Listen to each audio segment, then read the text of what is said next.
আসসালামু আলাইকুম। আমি মোসাম্মদ মাহমুদ আক্তার, প্রভাষক যুক্তিবিদ্যা, police lines school and college, Bogura. প্রিয় শিক্ষার্থী, আমি তোমাদের আজকে পড়াবো যুক্তিবিদ্যা দ্বিতীয় পত্র, পঞ্চম অধ্যায়। অধ্যায়ের নাম হচ্ছে কার্যকারণ সম্পর্ক প্রমাণ পদ্ধতি। কার্যকারণ সম্পর্ক প্রমাণ পদ্ধতি আসলে বেশ কয়েকটা পদ্ধতি আছে বলেই এই অধ্যায়টি বেশ কয়েকটি পর্বে বিভক্ত হবে। আসলে তোমার মানে আজ গত যে ক্লাস দুইটা ক্লাস ছিল, একটা প্রথম পর্ব ছিল, দ্বিতীয় পর্ব। আজকে আমি তৃতীয় পর্ব, অর্থাৎ আজকে তৃতীয় পর্ব আলোচনা করব এবং তারপরে আরও দু একটা পর্ব থাকবে এই অধ্যায়ের। ওই জন্য তোমরা এই ক্লাসগুলো অবশ্যই ফলো করবা। আচ্ছা, গত ক্লাসে তোমাদেরকে আমি কি পড়াইছিলাম মনে আছে কি? তোমাদের বাসায় কি দেখো তোমরা, নাকি শুধু বাসায় বসে থেকে সময় কাটাচ্ছ না ঘুরে বেড়াচ্ছ? আসলে আমার কি যে করতেছে আমরা তো আসলে বুঝতে পারছি না, কিন্তু তোমরা পারলে এই ক্লাসগুলো দেখবো, তাহলে তোমাদের অনেক উপকারে আসবে, অনেক উপকারে, যেটা কিনা তোমরা হয়তো ক্লাসে থাকার চেয়ে এই ক্লাসে যেহেতু থাকতে পারছো না, এই ক্লাসে দেখলে তোমরা অনেক উপকৃত হবা। আচ্ছা, আমি গত ক্লাসে তোমাদের কি পড়াইছি? অনয় পদ্ধতি। নীল যে পরীক্ষণ পদ্ধতির যে 5টি পদ্ধতির কথা বলেছেন, তার মধ্যে ছিল কি অনয় পদ্ধতি প্রথম, এবং ওর যে সূত্রটা ছিল প্রথম সূত্রের উপরেই অনয় পদ্ধতি প্রতিষ্ঠিত ছিল। তো অনয় পদ্ধতি আমি তোমাদের সামনে অনয় পদ্ধতির সংজ্ঞা কিংবা প্রকৃতি, অনয় পদ্ধতির উদাহরণ, মানে কারণ থেকে কার্যে পৌঁছানো কিংবা কার্য থেকে কারণ পৌঁছানো, এই জিনিসগুলো কিন্তু তোমাদের সামনে আমি আলোচনা করছি। কিন্তু অনয় পদ্ধতির আবার সুবিধা অসুবিধা আছে। আসলে সময়ের স্বল্পতার কারণে হয়তো বা এই আলোচনাগুলো তোমাদের সামনে করা হয়নি।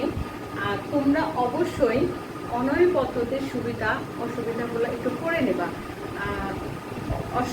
সুবিধা অসুবিধা এবং হচ্ছে অসুবিধা যে আছে সেটা থেকে যে পরিত্রাণের উপায় বা ওটা থেকে মুক্তির যে উপায় আছে সেটাও তোমরা মাসে দেবে, কারণ এমসিকিউর জন্য তোমাদের অবশ্যই পার্ট বাই পার্ট করতে হবে। এরপর আসো অনয় পদ্ধতির যে তোমার আছে, অনয় পদ্ধতির অনুপপত্তি আছে। অনয় পদ্ধতির কয়েকটি অনুপপত্তি, অর্থাৎ অনয় পদ্ধতি যখন আমরা ওই পদ্ধতি অবলম্বন, অনুপপত্তি বলতে কি বুঝো আমি অন্য ক্লাসে তোমাদের আলোচনা করেছি যে অনুপপত্তি কি, মানে যখন কোনো একটা নিয়ম অনুযায়ী যুক্তি পরিবর্তন করা বা করা হয়, সেই নিয়ম যখন ভঙ্গ করা হয় সেটাকে বলা হয় অনুপপত্তি। তাহলে ওই অনয় পদ্ধতি যেটা ছিল, সেই পদ্ধতি ছাড়া যদি আমরা অন্য কোনো পদ্ধতি অবলম্বন করি, ওখানে ছিল কি যে মিলের ভিত্তিতে, মানে দৃষ্টান্তগুলোতে মিল থাকবে। তাহলে যদি মিল না করে অন্য কিছু থাকে, অন্য কিছু থেকে হয়, তাহলে সেটা হচ্ছে অনুপপত্তি। এই জন্য আমি বলছি যে তোমাদের অনয় পদ্ধতির যে অনুপপত্তি আছে, অনুপপত্তিগুলো তোমরা একটু বাসায় দেখে নিবা বই থেকে, কারণ এগুলো অনুপপত্তি থেকে তোমাদের এমসিকিউ আসে এবং ছোট ছোট প্রশ্ন বা হচ্ছে অনুধাবনমূলক প্রশ্ন আসতে পারে। এর জন্য অনয় পদ্ধতির অনুপপত্তিগুলো দেখে নিব। আজকে দেখো আমরা আলোচনা করব হচ্ছে ব্যতিরেকি পদ্ধতি। আজকে আলোচনা করবো হলো ব্যতিরেকি পদ্ধতি, অর্থাৎ ব্যতিরেকি পদ্ধতি কি বা ব্যতিরেকি পদ্ধতির সংজ্ঞা। অনয় পদ্ধতির মতোই আমরা আজকে ব্যতিরেকি পদ্ধতি আলোচনা করব। আমরা কি গত ক্লাসে কি করছি যে যুক্তিবিদ মিল হচ্ছে পরীক্ষণ পদ্ধতির প্রথম পদ্ধতি হিসেবে ব্যবহার করেছে অনয় পদ্ধতি, এবং দ্বিতীয় পদ্ধতি হিসেবে ব্যবহার করেছেন হচ্ছে কি ব্যতিরেকি পদ্ধতি। ব্যতিরেকি পদ্ধতি কি? আচ্ছা, কার্যকারণ সম্পর্ক আবিষ্কার ও প্রমাণ করার জন্য এই অনয় পদ্ধতিতে যে ত্রুটিগুলো ছিল, কি ভালো করে মনোযোগ দিয়ে শোনো, যে অনয় পদ্ধতিতে যে ত্রুটি বা যে ভুলগুলো ছিল সেগুলোকে দূর করার জন্য ব্যতিরেকি পদ্ধতি ব্যবহার করা হচ্ছে। এই ব্যতিরেকি পদ্ধতিকে নর্থক এবং সদর্থক দুইয়ের ভিত্তিতে মানে এই ব্যতিরেকি পদ্ধতিটি প্রতিষ্ঠিত। এই ব্যতিরেকি পদ্ধতিকে হচ্ছে যুক্তিবিদ মানে এই একটা সঠিক সংজ্ঞা প্রদান করেছেন। কিন্তু আমি তার আগে একটু বলি যে ব্যতিরেকের পদ্ধতিটা কি। আমরা অনয় পদ্ধতি করছি কি, যে মানে পুরো দৃষ্টান্তগুলো তো শুধু একটা বিষয়ে মিল আর অন্য বিষয়ে অমিল ছিল, কিন্তু ব্যতিরেকের পদ্ধতিটা হচ্ছে অনয় পদ্ধতির সম্পূর্ণ বিপরীত। কিরকম, যে ব্যতিরেকের পদ্ধতি একটা বিষয় শুধু অমিল যেটা থাকবে আর অন্য বিষয়ে মিল থাকবে, এই অমিলটাই হচ্ছে ব্যতিরেকে। তাহলে কি হচ্ছে, একটা বিষয়ে যে মিল থাকবে না সেটাকে আমরা কি বলবো, ব্যতিরেকে পদ্ধতি, যে বিষয়ে আর কি মিল থাকবে না। তাহলে বলা যাচ্ছে যে কি বলা যাচ্ছে যে দুই সদার্থক নাটক এই দুই ধরনের দৃষ্টান্ত আহরণের মাধ্যমে বিষয়টি যাচাই করার প্রক্রিয়া।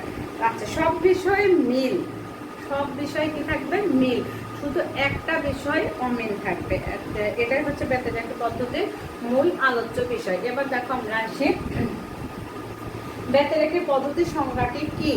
ব্যতিরেকে পদ্ধতির সংজ্ঞা হচ্ছে, একটু শোনো, হচ্ছে চুক্তিবিদ মিল, তার অর্থাৎ কার্যকারণ সম্পর্ক প্রমাণ পদ্ধতি যে গ্রন্থে ব্যাখ্যা করা করেছেন যুক্তিবিদ মিল, সেই গ্রন্থের নাম হচ্ছে a system of logic. System of logic অর্থাৎ যদি তোমাদের এমসিকিউ হিসেবে আসে যে গ্রন্থটির নাম কি, কার্যকারণ সম্পর্ক প্রমাণ পদ্ধতি কোন গ্রন্থে মানে হচ্ছে এই সম্পর্কে বলা হয়েছে, তখন কি সিস্টেম অফ লজিক। আচ্ছা, সিস্টেম অফ লজিক গ্রন্থে অনেকেই সংজ্ঞা প্রদান করেছে, তার মধ্যে যুক্তিবিদ মিলের সংজ্ঞাটি হচ্ছে গ্রহণযোগ্য, যেহেতু যুক্তিবিদ মিলের সংজ্ঞা অনুযায়ী এই অধ্যায়টি আসলে আলোচনা করা হয়েছে।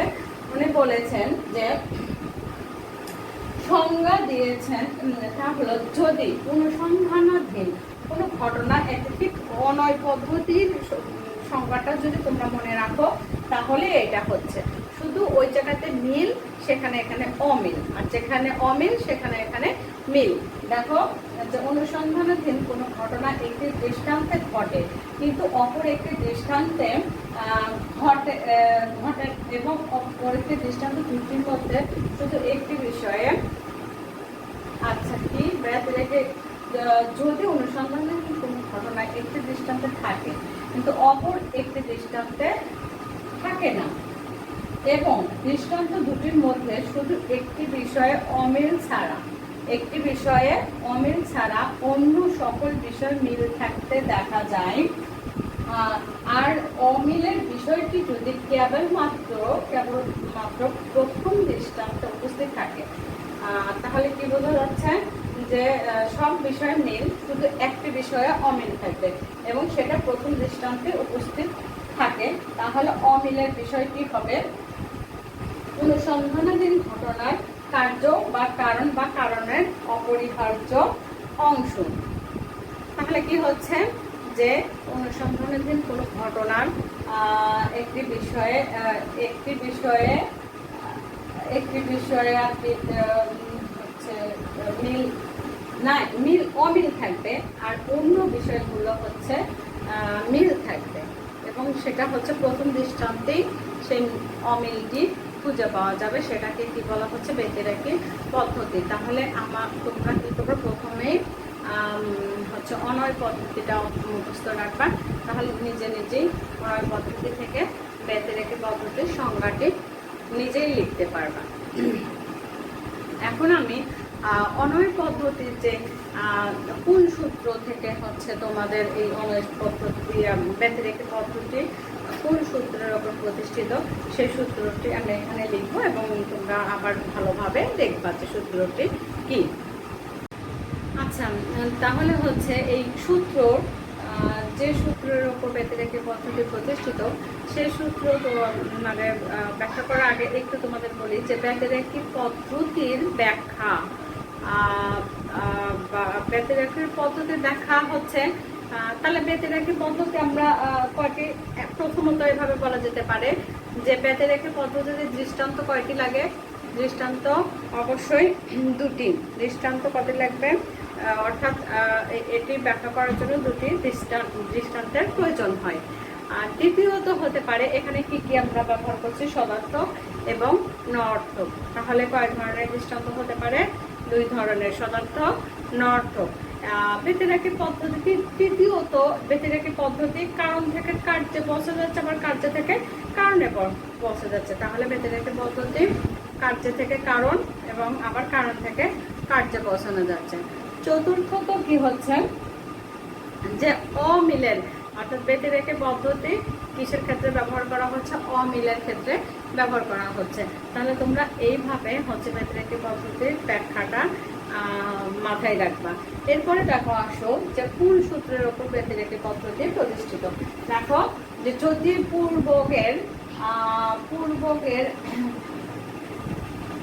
পূর্বকের কোনো ঘটনাকে, আসলে এই পাঁচটা তোমাদের এখানে মুখস্থ করতে বলছি, মুখস্থ রাখবা। যদি পূর্বকের কোনো ঘটনাকে বাদ দিলে অনুগের অঙ্গহানি ঘটে, তাহলে পূর্বকের সেই ঘটনাটি হবে কারণ বা কারণের অপরিহার্য অংশ। আমি এর আগে ছবির কথা বলছিলাম যে একটা ছবি হয়তো ঝুলানো আছে, ছবিটি যদি কেটে দেওয়া হয়, ব্যতিরেকির ক্ষেত্রে ছবিটি যদি কেটে দেওয়া হয় তাহলে ছবিটি পড়ে যায়। তাহলে পড়ে যায়, ছবিটি ঝুলানোর কারণ কি ছিল? অবশ্যই সুতা ছিল। সেই জিনিসটা এখানে বলতেছে যে, লিখছে যে যদি পূর্বকের কোনো ঘটনাকে বাদ দিলে অনুগের অঙ্গহানি ঘটে, তাহলে পূর্বকের সেই ঘটনাটি হবে কারণ বা কারণের অপরিহার্য অংশ। এখন দেখো আমরা মানে সাংকেতিক হিসেবে একটা উদাহরণ দেখো, এই উদাহরণটা একটু মনোযোগ দিয়ে দেখলে হয়তো বা বুঝতে পারবা। উদাহরণ দৃষ্টান্ত 1 দেখো, পূর্ব মানে এটা হচ্ছে পূর্বের ঘটনা, এটা হচ্ছে অনু পরের ঘটনা। পূর্বের ঘটনা অর্থাৎ ক চ ছ বর্গজ, কটা হচ্ছে কি প্রথম প্রথম ধ্বনি যেটা, তারপরে আসলে হচ্ছে খ, খর পরে আসলে ঠিক একইভাবেই যে ট ঠ ড, অর্থাৎ মিল যেটা ক এই হচ্ছে চ ছ বর্গজ, এটা কি আসতেছে যে প্রথমটা চ ছ প্রথম দ্বিতীয় তৃতীয়, ঠিক এটাও তাই ট ঠ ড প্রথম দ্বিতীয় তৃতীয়। তাহলে যদি এইটাকে বাদ দেওয়া হয়, অর্থাৎ এটা হচ্ছে নর্থক, এটা হচ্ছে নর্থক দৃষ্টান্ত, এইটুকু যদি বাদ দেওয়া হয় তখন থাকে ক, ক হলো খ এর কারণ। তাহলে আমরা তোমরা এইভাবে ব্যাখ্যা করতে পারো যে যদি হচ্ছে এগুলাকে কেটে মানে চলে যাওয়ার পরে কি থাকতেছে ক, ক ক হলো মানে খ কার্যের জন্য কারণ হচ্ছে ক। তাহলে কি বলা হচ্ছে যে খ কার্যের জন্য কারণ হচ্ছে ক। তাহলে এ থেকে আমরা হচ্ছে কি দৃষ্টান্ত হতে পারে, দেখো যে এরকম বাস্তব উদাহরণ, কারণ থেকে মানে কারণ থেকে কার্যে পৌঁছানো। একটু আমরা বই দেখেই তোমাদের একটু উদাহরণটা একটু বলি, তাহলে ক্লিয়ার হবা। কারণ থেকে কার্যে পৌঁছানো কিভাবে দেখো, অ্যানোফিলিস মশা দংশনের কারণে যে ম্যালেরিয়া জ্বর হয় এবং ম্যালেরিয়ার জ্বরে আক্রান্ত রোগীদের মলমূত্র বা তাদের ব্যবহার্য জিনিসপত্রের ছোঁয়া থেকে যেন এ রোগ হয় না, এটা প্রমাণ করার জন্য একটি মশা নিরোধক ঘর তৈরি করা হলো। হ্যাঁ, এখন এই ঘরে পিচ জ্বরে আক্রান্ত মানে অন্য জ্বরে আক্রান্ত রোগীর জামা কাপড় বিছানা অন্যান্য নোংরার সঙ্গে ওই রোগের প্রতিষেধক গ্রহণ করেনি এমন কিছু ব্যক্তি 20 দিন কাটালো। উল্লেখ, এ সময় তাদের সকলেই মশার আক্রমণ থেকে সম্পূর্ণ মুক্ত রাখা হয়েছিল। মানে পিচ জ্বর রোগীর কাছে রাখা হয়েছে, কিন্তু হচ্ছে মশার কামড় যাতে না দেয়, ওই কয়েকজন ব্যক্তিকে যাতে মশা কামড় না দেয়। দেখা গেল তাদের কারোই ম্যালেরিয়া জ্বর হয়নি। অর্থাৎ এখন যে করোনার প্রাদুর্ভাব দেখা দিচ্ছে, এটা দিয়ে তোমাদের উদাহরণটা বলে দেই যে করোনার রোগী কিন্তু তাদের করোনা হয়নি, তাদেরকে একটা রুমে রাখা হয়েছে যে অন্য রোগীদের সাথে থাকার জন্য, কিন্তু অন্য রোগীদের সাথে থাকার জন্য ওখানে কোনো করোনা রোগীর ছিল না, ভাইরাস ছিল না। তাহলে না থাকার কারণে ওই রোগীগুলো কারোরই করোনা হয়নি। কিন্তু দেখো ওই ঠিক ওইভাবেই যে যখন তাদেরকে মশা কামড় দিল তখন ম্যালেরিয়া জ্বর হলো, ঠিক ওইভাবেই যখন তাদেরকে করোনা রোগের সংস্পর্শে আসলো তখন তাদের করোনা হলো। তাহলে হচ্ছে কি হচ্ছে যে এই কারণে ভাইরাসটির কারণেই কিন্তু করোনা রোগ পজিটিভ ধরা পড়লো। ঠিক সেই সিস্টেমই দেখো যে তারপরে কি হলো, সকলকে মশার আক্রমণ থেকে সম্পূর্ণ মুক্ত রাখা হয়েছিল বলে হয়নি। আর দেখা গেল তাদের কারোই ম্যালেরিয়া হয়নি। পরবর্তীতে আবার দেখা গেল যে ম্যালেরিয়া জ্বর আক্রান্ত রোগীর রক্ত খাওয়া, মশার দংশন, এদের কয়েকজনের ম্যালেরিয়া জ্বর হয়েছে, অর্থাৎ মশা যে দংশন করলো তাদের ম্যালেরিয়া। সুতরাং এ দৃষ্টান্ত কেবলমাত্র অমিল বিষয় মশার দংশন নামক কারণ থেকে কার্য হিসেবে ম্যালেরিয়া জ্বর, মানে মশা কামড় দিল, ম্যালেরিয়া জ্বর হলো, এর ঘটনা নির্ণয় করা গেল।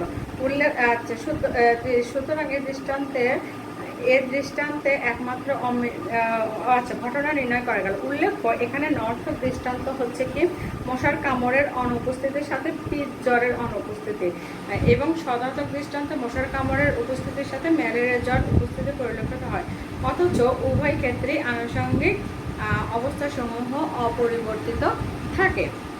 ঠিক এইভাবেই আবার কার্য থেকে কারণ পৌঁছানো। কার্য থেকে দেখো আবার একটু শোনো এই উদাহরণটা। আবার ম্যালেরিয়ার জ্বর ঘটনা বা কার্যটি যে শুধু মশা দংশন কারণ থেকে সংক্রমিত হয়, অন্য কিছু থেকে নয়। এটা প্রমাণ করার জন্য এমন একটা ঘর তৈরি করা হয় যে ঘরে মশা ঢুকতে পারে না।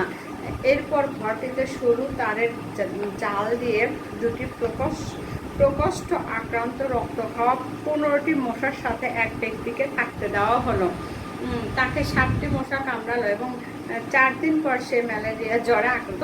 একই কথাই পক্ষান্তরে পিত জ্বর হলো না, মানে পিত জ্বর তাদের হলো না। এখানে সদার্থক নর্থক উভয় দৃষ্টান্ত সব কিছু অপরিবর্তিত থাকলো, শুধু একটি ব্যাপারে পার্থক্য পরিলক্ষিত হয়, মশার উপস্থিতি বা অনুপস্থিতি। অর্থাৎ সদার্থক দৃষ্টান্ত মশার উপস্থিতির সাথে ম্যালেরিয়া জ্বর উপস্থিত, এবং নর্থক দৃষ্টান্তে মশার অনুপস্থিতির সাথে পিত জ্বরের অনুপস্থিতি প্রমাণ করে যে ম্যালেরিয়া জ্বর কারণ হলো মশার কামড়।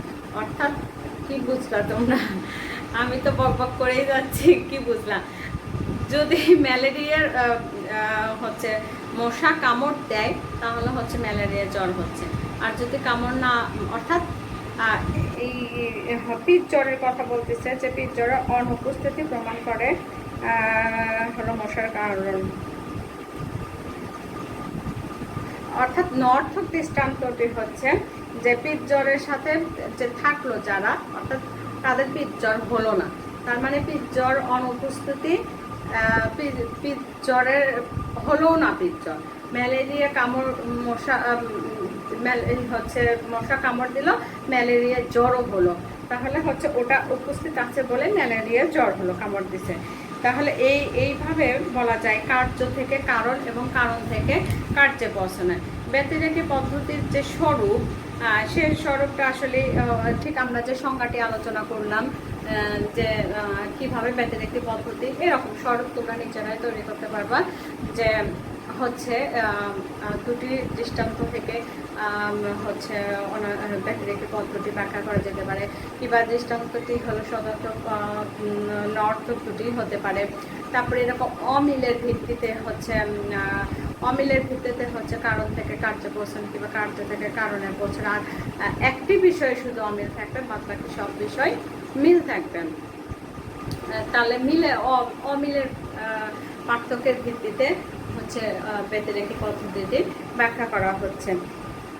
এরপরে এইভাবে তোমরা হচ্ছে নিজেরা প্রবৃত্তি বা স্বরূপ নিজেরাই করবা, বাসায় অবশ্যই সুন্দর করে করবা। এরপরে আমরা একটু আসি, দেখো যে ব্যতিরেকি পদ্ধতির ঠিক অনয় পদ্ধতির মতোই ব্যতিরেকি পদ্ধতির সুবিধা বা অসুবিধা। ব্যতিরেকি পদ্ধতিটি সাধারণত হলো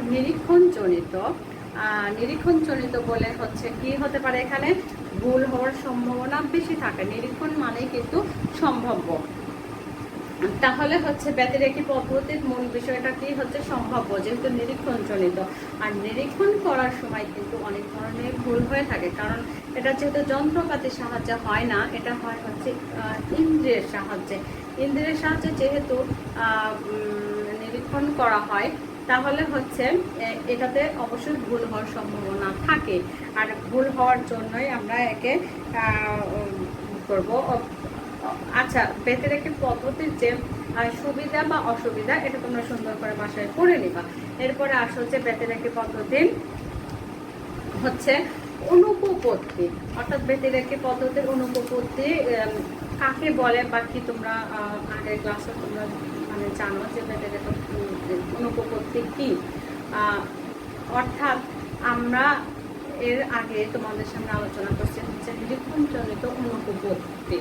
অর্থাৎ আমরা যদি নিরীক্ষণ করতে ভুল করি, হয়তোবা অন্ধকার রাতে রাস্তায় একটা দড়ি পড়ে আছে, এই দড়িকে কেউ সাপ মনে করতেছে, এটাকে অনুপপত্তি বলা হচ্ছে। অর্থাৎ কেউ সাপ মনে করবে, কেউ লাঠি মনে করবে, এটা হচ্ছে অনুপপত্তি। ঠিক নিরীক্ষণ যখন সঠিক না হয়, নিরীক্ষণ যখন সঠিক না হয় তখন হচ্ছে সেটাতে অনুপপত্তি ঘটে। এখানে দেখো ব্যতিরেকি পদ্ধতির অনুপপত্তি ঘটছে, কারণ এখানে নিরীক্ষণের উপর যেহেতু নির্ভরশীল, তাহলে অনুপপত্তি ঘটে। এরকম অনুপপত্তিগুলোকে ব্যতিরেকি পদ্ধতির অপপ্রয়োগের ফলে নিম্নোক্ত বেশ কয়েকটি অনুপপত্তি ঘটে। তার মধ্যে দেখো কাকতালীয় অনুপপত্তি, কার্যকারণ সংক্রান্ত অনুপপত্তি, একটি মাত্র শর্তজনিত অনুপপত্তি, দূরবর্তী কারণ শর্তজনিত অনুপপত্তি। কাকতালীয় অনুপপত্তি হচ্ছে, অনেকে তোমরা কিন্তু কথায় কথায় কাকতালীয় কথাটি ব্যবহার করে থাকো, কিংবা রাস্তাপথে অনেকে আমরা ব্যবহার করে থাকি। সেটা হচ্ছে এরকম, হয়তো বা গাছে পাখি পড়লো, সাথে সাথে তাল পড়লো, তাহলে এটা অনেক মনে হচ্ছে পাখি পড়ার কারণে তাল পড়ছে। আসলে এটা হচ্ছে কাকতালীয় অনুপপত্তি, এমনি ভাবে হয়তো মিলে গেছে দেখে তখন বলা হচ্ছে যে পাখি পড়ার কারণে তাল পড়ে গেছে। আচ্ছা, যাই হোক, এই কাকতালীয় অনুপপত্তিটা সুন্দর করে পড়বা, এটা তো তোমাদের পরীক্ষাতে আসে। এরপরে কাকতালীয় অনুপপত্তি কিংবা কার্যকারণ সংক্রান্ত অনুপপত্তি, অর্থাৎ ব্যতিরেকি পদ্ধতির যে অনুপপত্তিগুলো আছে, এগুলো তোমরা বাসায় আরো সুন্দর করে পড়বা, এবং এখান থেকে তোমাদের অনেক প্রশ্ন আসে। ঠিক আছে, বাসায় থাকো, ভালো থাকো, নিরাপদে থাকো, এবং পরীক্ষাতে তোমাদের এই ধরনের প্রশ্নগুলো আছে, এই অধ্যায়টাও কিন্তু পরীক্ষাতে আছে। তোমরা অবশ্যই ভালোভাবে বেশি বেশি এইগুলো দেখবা এবং ভালোভাবে পরীক্ষা দিবা। তোমরা বাসায় থাকো, বেশি বেশি পড়াশোনা করো। আল্লাহ হাফেজ।